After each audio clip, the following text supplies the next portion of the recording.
Today, growing outrage over the death of Vladimir Putin's most vocal critic in Russia, Alexei Navalny. Hundreds have been detained at events honoring the opposition leader. The White House laying blame for Navalny's death at the feet of Putin and weighing its next steps. NBC's Richard Engel has more.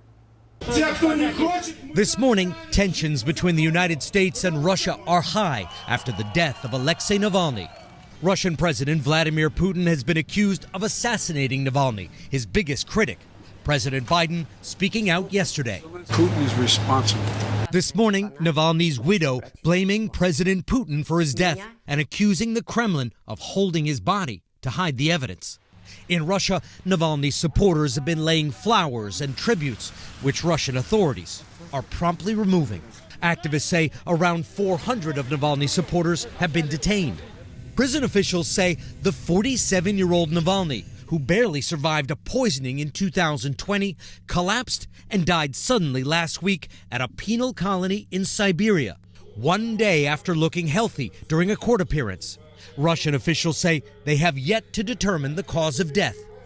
As the Biden administration condemned the death of yet another Russian activist to die under mysterious circumstances, the president has also been reassuring Ukraine's President Zelensky that he still has Washington's support.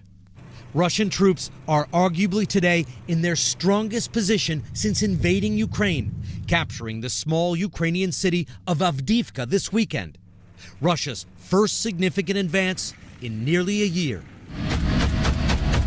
Ukrainian troops tried to hold the city along the front line in the Far East, but outmanned and outgunned, the government chose a strategic retreat instead, while it awaits fresh supplies of American weapons, blocked by Republicans in Congress.